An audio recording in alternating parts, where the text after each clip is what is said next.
You are listening to Three Kitchens podcast, hosted by Heather Dyer and Erin Walker. To find our complete catalog of episodes, check out any of your favorite podcast players. Or our website, threekitchenspodcast.com. Good.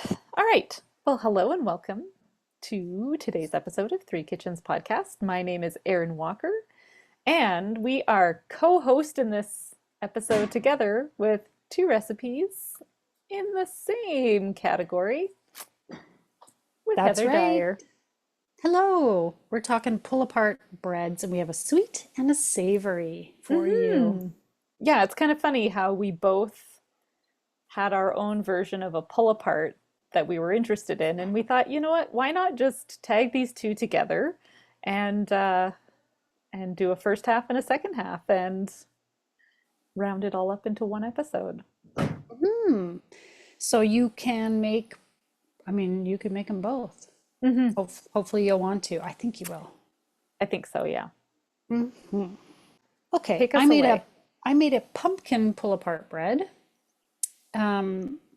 which you make in a loaf pan. You picturing okay. it? You got this in your mind? Okay. That's a distinction because the savory pull-apart bread that Erin made looks different. It has a completely different method. These are Yeah. very different pull-apart breads. Okay.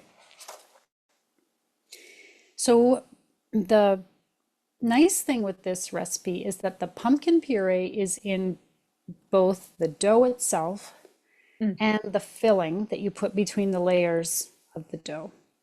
And think of it, when you think of filling, think of it kind of like when you make cinnamon buns and you Oh. make the cinnamon sugar butter that you put between the, like, and you roll it up. Right, It's like that for the yes. filling. Yeah. The dough is pretty easy to put together in your stand mixer with your dough hook attachment. Put all your ingredients in and let it go on medium-low for about 4 minutes to knead it all together. You have instant yeast, brown sugar, whole milk that's warmed to 110 degrees Fahrenheit, pumpkin puree, bread flour or all-purpose, an egg, cinnamon, salt, and unsalted butter softened. Of course, check the recipe for all the measurements because we're fitting two recipes into one episode. I'm going to kind of keep it simple and talk more about the method. So you're going to, of course, I just said you run that for about 4 minutes and then put it into a lightly greased bowl, cover with, a tea towel or plastic wrap, and allow it to rise in a warm place for about 45 minutes. So this is one of those ones you're gonna prepare, set aside. I like, because it has been kind of colder here. When it's cold in my kitchen, I often just put the light on, the light bulb on inside my oven and put dough inside there. It's warm enough. Yeah. Because I don't have a warming drawer or that kind of thing. No, sometimes I put my oven on like the warm and hold. Oh, It's got I like don't a have that. warming, or even just like heat my oven up, like whatever, just press start, like wait a minute and then turn it off and it'll keep itself warm inside. Yeah. And I'll put my my doughs in there to rise as well. Good tips.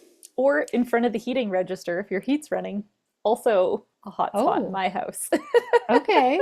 Okay. I've never done that one. But I have pets too, so I don't want to just leave things in random places in case they get Yeah. curious and stick a nose in there. I don't think they'd want to eat it, but they might like stick a paw or a nose to see what's under that tea towel. Yeah, it might not be disturbance free. Yeah. Okay. So while that's sitting, doing its thing, you're going to fit your stand mixer with the paddle attachment this time, or use a hand mixer and mix up the filling ingredients, which is softened unsalted butter, pumpkin puree, brown sugar, cinnamon, ginger, nutmeg, cloves, and allspice. Or pumpkin spice. If you have a mix that you like, why not just use that? I have some last pumpkin spice season. So like last fall, I had done a Oh. pretty big batch of homemade pumpkin spice mix. that I just used up. So Perfect. you can make that and just stash it away and pull that out when you need it. Okay, you're going to beat that until the mixture is well combined. Set it aside, and when your dough is done rising, punch it down and transfer to a lightly floured surface and divide it into roughly 20 equal pieces. Roll each into a circle about 4 inches in diameter. So you have your Okay. nice circle of dough. Spread the filling over that circle of dough. Not, I don't know how much. You just want a layer of it to the edges.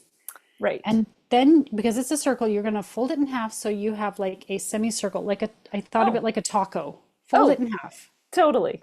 okay?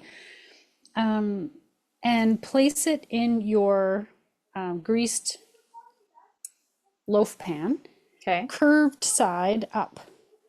So you're going to set it in as though it were a taco and you don't want your fillings to come out. You're going to set it in like that. And you're going to continue with all the portions of dough, roll them into circles, spread, fold, place in your pan. So your pan now has Okay. kind You of got a like, little taco pan. yeah. We're going to cover it again and allow it to rise one more time for about 20 minutes while you're preheating your oven to 350 degrees Fahrenheit. Okay. So if you need to use your oven as your place to stash your dough to rise, you'll have to wait until it's risen before you turn it to 350, obviously. And then bake for 25 to 30 minutes or until golden brown. Okay. Allow it to cool in the pan for, well, till it cools. I don't know. I honestly never think about how long. I just like set it aside and then come back later and it's cooled down. Right. And then you make a little bit of maple icing to drizzle over the top with some powdered sugar, whole milk, and maple syrup. Drizzle that over. And so the reason this is a pull apart bread is because all those pieces that you've lined up kind of pull off, theoretically. Hopefully Yeah. they do. And if they don't, cut them if you need to, I guess. But it kind of pulls apart and you get these nice like slices of pumpkin bread. Yeah, it's like pre-topped bread when you slice it off of there. Yeah. And there you go. It's fairly straightforward. I thought it was very easy. And it was a nice way to use up some pumpkin puree that I had in my freezer. Yeah. Yeah, did you get pumpkins from your sister again? I did. I got two. Nice. I've processed one of them and Okay. I went to a friend's house and took it along and we made pumpkin pie. Very good. And I made some pumpkin pancakes Nice. for my son and his buddy who was here yesterday. And Nice. I still have some and I have one more pumpkin to roast and puree still. Yeah, I liked this. I thought it was a great idea of how to use, um, make a pull apart bread like this. I've seen this a few times. It's different than a monkey bread, which is more Hmm. like pieces of dough all Like piled in the, balls. Monkey bread's kind of yeah. like little buns. Yeah, and they're all like stacked and piled in a pan and there's stuff in between there. But I liked this idea of the taco layers, like you said. It's a good way of describing it. Hmm. I I almost feel like the center wasn't fully cooked, and I don't know if it wasn't just because, like cinnamon buns are gooey in the center and stuff like that, but it almost seemed like it needed more space.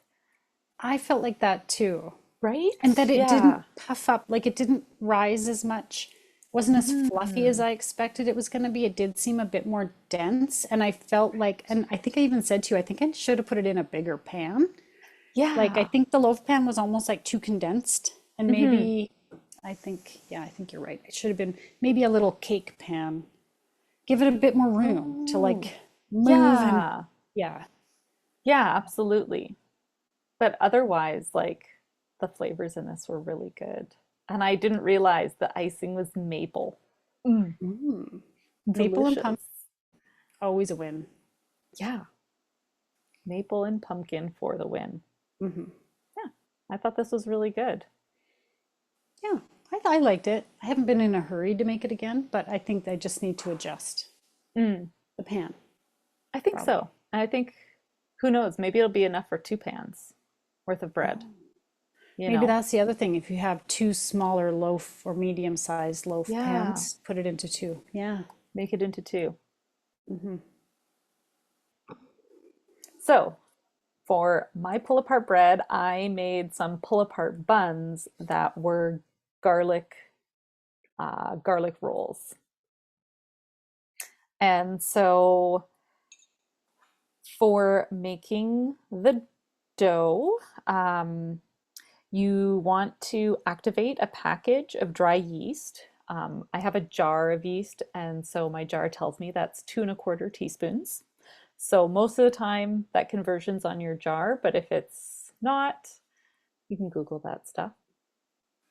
Hmm. So you activate your yeast in a cup of water with sugar to wake it up and get it hungry, I guess. Well, then that's how you also find out whether it's still good Yes. or if And, it's dead. and if it does nothing, this takes about 10–15 minutes, depending on the temperature of your water, the temperature of your house, blah, blah, blah, blah, blah. Yeah. If it doesn't start bubbling and frothing and kind of get new yeast and try Hmm. again. So then your yeast does that. While your yeast is activating, in a saucepan, you're going to add your milk and butter, and you just want to cut your butter up into smaller-ish pieces, and then on super low heat, just heat up your milk with your butter in it. Hmm. You want your butter to be mostly melted, but you need your milk to be like touch and hold your finger in temperature. You don't want it too hot, or that's going to kill your yeast when you put everything together. It's so fussy. It is a little bit like fussy. I mean, yeast, not this recipe in particular, but like Yeah. yeast itself can be so fussy. It's like get the temperature And just if your right. milk is a little bit too warm, so in your mixing bowl, you put your milk and butter that you've warmed nicely. You're going to put in eggs that are lightly beaten. And so if your milk's not Mm. too hot to cook your egg, and you add in your eggs and you mix it together a little bit, that'll kind of bring the temperature down, and then you're kind of good to go to add in your yeast and salt. So you've got all your wet ingredients in there. Put on your dough hook, start up your mixer, and then you're just going to start adding in your flour and letting it mix and combine together until it all comes together in a nice sticky dough. Let it knead for about 4 to 5 minutes until it's nice and smooth, and then transfer it into a oiled bowl. Cover it with a tea towel. Let it sit and rise. It was a nice sunny day when I made this, so I just popped it in the sun by my Mm. window, and it rose really quick. It says for about an hour, hour and a half. Is that what it said? Yeah, allow it to rise for an hour and a half or it doubled in size. This was like 45 minutes and it was poof. So it Oh, did really nice. good. I love when that actually is visibly Oh, doubled in yeah. size. There are times when I'm like, is this double? Did Hmm. I really take note when I put it in the bowl of like how big it was? I Like, hate the waiting game of yeah. rising. Like it's almost like the watch pot never boils, the watch stove never rises.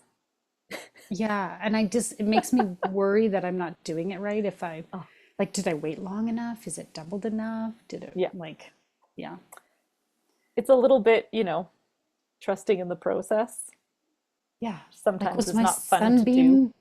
sunbeam warm enough? Should I put it in the oven? Like I don't know Yeah. why I find it a little bit stressful making bread. But I know you make bread all the time, so But I find it stressful as well. So I'm mm, always like watching it kind of tapping together, praying that it all works out. yeah, So don't once it, sit down. Sorry. yeah, don't sit down, don't rest. Yeah.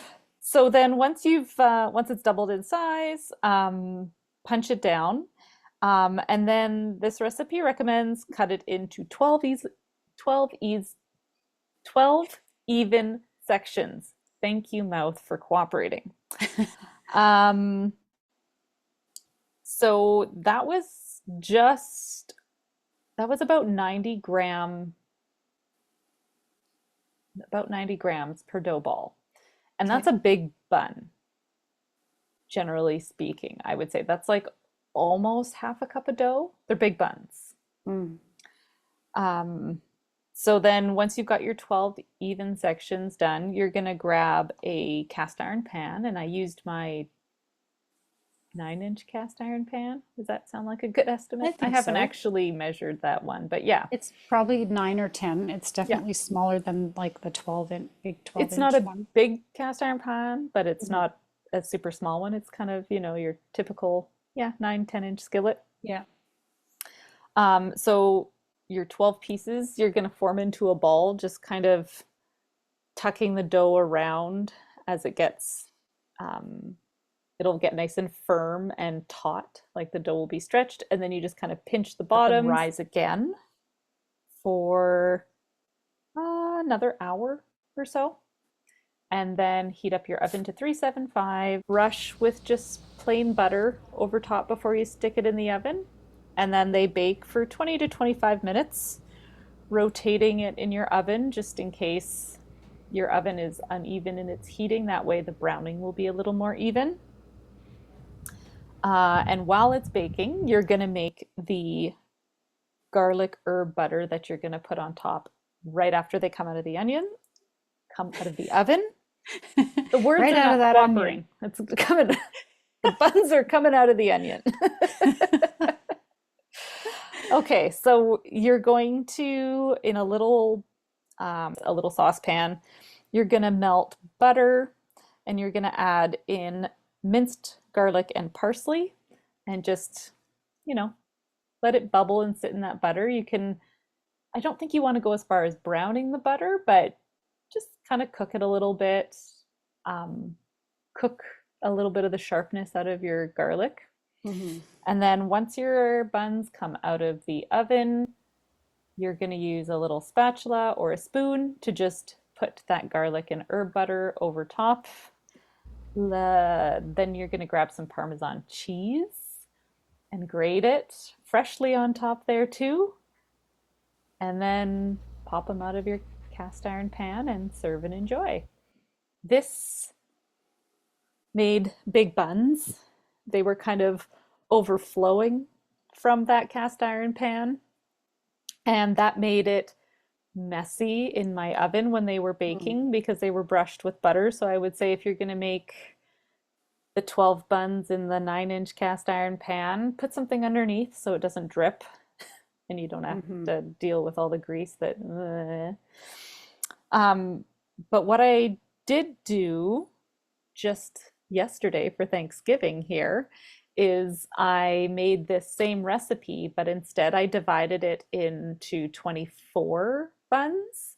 So then you are getting like a 40 to 50 gram ball of dough, which is about a quarter of a cup, which to me is more of like a dinner bun size. And so I made these up in my two pans again. And I made one with the garlic butter and I made one just plain. Mm. And so I would say you can make 12 or 24 buns with this recipe, depending on what size you want them to be, how many you want to make. It's kind of dealer's choice. So either way, and I would say you're good to go. They were really large. Big. I know. I was like, oh my word, look at these giant buns. I know. I had to bring you No. the skillet of them Yeah. over, and I was just like, I was in my kitchen. I was like, what do I do? What do I transfer this to? I was like, I'm just bringing her the skillet. I got Yeah. nothing else. I got no ideas. It also looks really nice to present, like to put on the table in Mm. this skillet. Yes. I think it looks really beautiful. And then everybody can just kind of grab their bun out of Hmm. there. Um, Little large for me as well. And I love a dinner roll, especially Hmm. a fresh out of the oven, warm roll with some butter on it. Love it. I feel like I could eat like all of them, but Oh. even for me, that felt a little large. Hmm. So I like the idea of doubling it. Plus, you get goes further. You can feed more people with it. Mm-hmm. These remind me of when I make sliders for the kids for their lunches Oh, because they okay. love when you brush even olive oil with some seasoning on top and put them in the oven till everything kind of melts. So these buns would be Mm. like delicious as a slider, like just cut and fill them up with whatever you love in a sandwich because they're just that crispy, garlicky Parmesan on the top. So delicious. I loved Yeah. it. I I haven't tried it yet, but I'd be tempted to put a little garlic powder in the bun recipe when I'm making the garlic ones too, because I don't know, I love me a nice strong Yeah. garlic bun, and it was good having it on top, and I appreciated that flavor. And again, with the size, it was like, well, I like this, like cutting the muffin top off and only eating Yes, the muffin yes, top.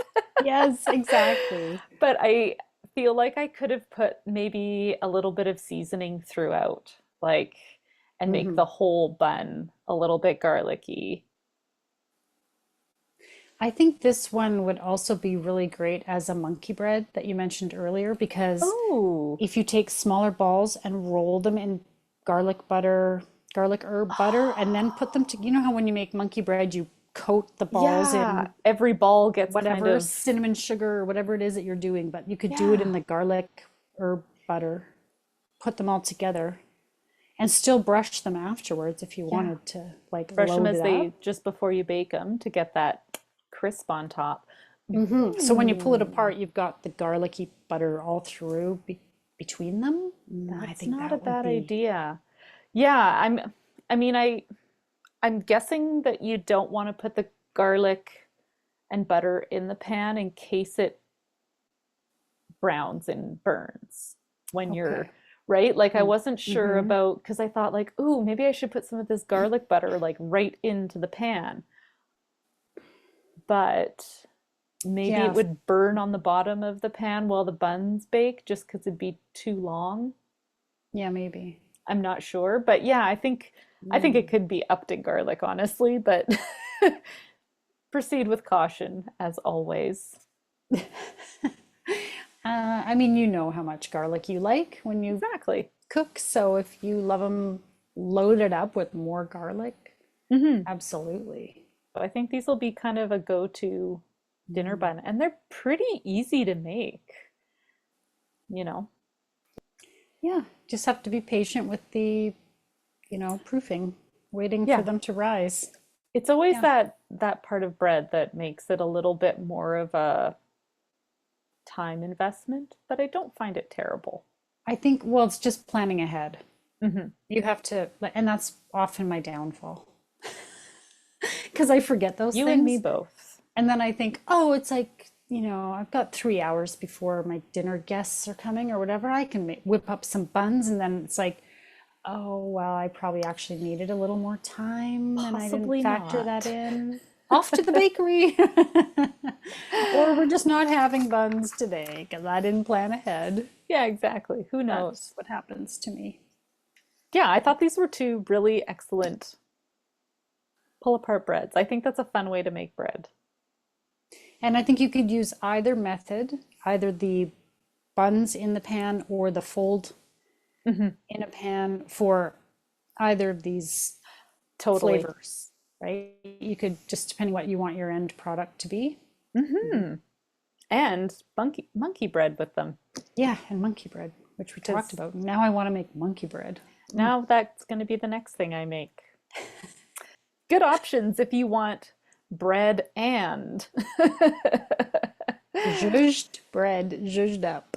Exactly. All right. Well, I think we've put that together for our pull apart breads. Nice.